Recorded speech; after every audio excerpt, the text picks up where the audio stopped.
O novo no Brasil não só ficou velho, mas ficou também demente.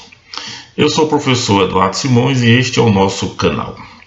Bem, a minha geração, em meio às agruras do regime militar, que foi uma ditadura, é claro, podia pelo menos se consolar com algumas canções que falavam profundamente de coisas que a gente sentia naquela ocasião, como por exemplo a música Como Nossos Pais, do meu conterrâneo Belchior, que numa de suas estrofes dizia assim: mas é você que ama o passado e que não vê, mas é você que ama o passado e que não vê, que o novo sempre vem.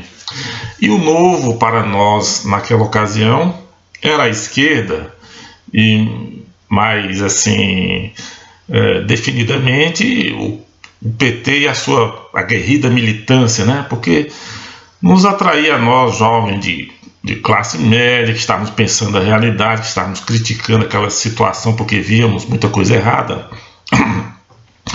a maneira combativa com que os petistas, em geral, denunciavam as mazelas do regime e dos políticos sabidamente desonestos. Era assim um combate tão enfático, tão obstinado, que nos causava admiração e nos fazia crer que eles, uma vez no poder, dariam para nós todos os exemplos de honestidade e correção, já que criticavam tanto o desvio dessas virtudes nos seus adversários. E assim, por exemplo, aconteceu no famoso embate entre Lula e Collor de Mello na primeira eleição direta após a longa ditadura militar, onde os petistas inclusive fizeram uma adaptação de sua música, do seu jingle de campanha, dizendo o seguinte: sem medo de ser, sem medo de ser, sem medo desse infeliz. Esse infeliz era o Collor de Mello e todos aqueles que o apoiaram. E que inclusive essa paixão houveram inclusive batalhas campais tremendas entre eleitores de Lula e de Collor. E entre os apoiadores de Collor destacou-se um jovem político alagoano chamado Renan Calheiros, que nessa época fazia parte do PRN, Partido da Reconstrução Nacional de Collor de Mello. Bom, Collor de Mello acabou naquele desastre, no desastre que todo mundo sabe, uma farsa terrível, uma tragédia em todos os sentidos para o Brasil, E o jovem Renan Calheiros começou a aparecer logo depois nos programas de entrevista, manifestando sua opinião e causando um certo impacto na classe média.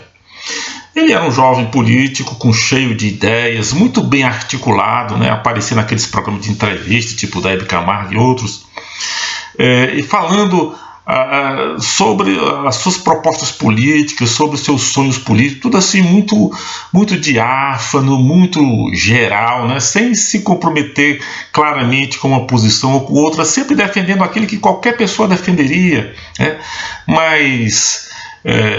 mais igualdade entre as classes, menos corrupção na política, mais seriedade com a coisa pública, E aquilo encantou a classe média. Ele também parecia o novo que a direita colorida deixou para o Brasil depois de todo aquele desastre. E mais ainda porque ele era filho de um pequeno produtor rural, de uma pequena cidade em Alagoas, um garoto pobre que teve que vender artesanato em feira para financiar o seu curso de Direito em Maceió. Parecia realmente uma imagem do self-made man brasileiro, E o reconhecimento dessas virtudes de Calheiro, desse seu discurso articulado, muito inteligente, dessa lábia tremenda que ele apresentava nesses programas e que nos encantava, veio por conta de uma nomeação por Fernando Henrique Cardoso dele para o Ministério da Justiça, trazido pelas mãos de um político muito controvertido e já questionado naquela época, o paraense Jader Barbalho. Bom, o Calheiros foi fazendo sua vida sempre ali pelos bastidores, Quando veio a era PT com Lula e Dilma, a serpente aprendeu a voar, né? Porque ao longo de todo esse tempo ele foi aprendendo o jogo dos bastidores, do Senado, da Câmara dos Deputados, as regras de convivência, as fraquezas de seus colegas e principalmente dos seus oponentes. E, em outras palavras, aprendeu o jogo das serpentes.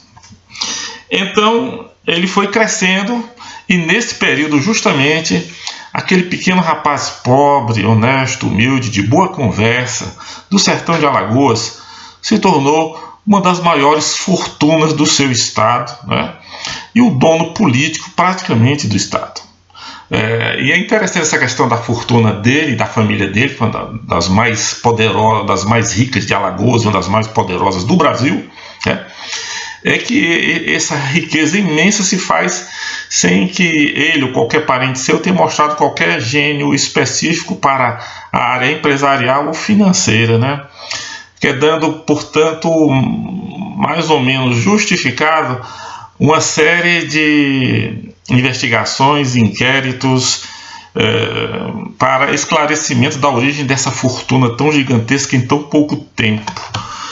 Mas, tudo bem, no governo, como eu ia falando, no governo do PT, ele foi galgando espaços, foi se tornando um político cada vez mais poderoso e sempre, é claro, aliado ao poder. Ele foi o homem de Collor de Mello, depois será um dos ministros de Fernando Henrique Cardoso, depois será um braço direito de Lula e será o braço direito de Dilma também, tendo um papel fundamental na atenuação das acusações gravíssimas contra Dilma Rousseff e principalmente naquela manobra escusa, extravagante, esquisita, feita com a cumplicidade do presidente do Supremo Tribunal Federal, o Lewandowski, né, que apesar de ter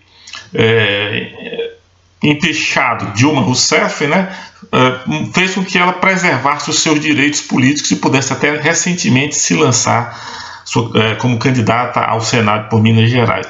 Essa manobra foi absolutamente imoral e inexplicável, né? Mas Renan, olha, Renan é uma personalidade interessante, porque ele não demonstra sentimentos fortes. Ele discute, ele briga, mas ele não é enfático e contínuo nos seus sentimentos. Quem observou, por exemplo, a discussão entre ele e o senador pelo Ceará, Tasso Gereissati, observou que depois de uma grande altercação com Gereissati, os companheiros senadores até chegaram para fazer a separação entre os dois litigantes lá na hora, né? Logo depois o Calheiros senta na sua cadeira e abre os braços assim, como a dizer, mas o que é isso? Para que essa violência? Calheiros tem tudo absolutamente sob controle. Calheiros é um homem frio que atua principalmente nos bastidores e quando você menos espera aparece o resultado. Que ele vinha com vontade, com sede, explica mostrando claramente como é a tática dele, uma tática insidiosa.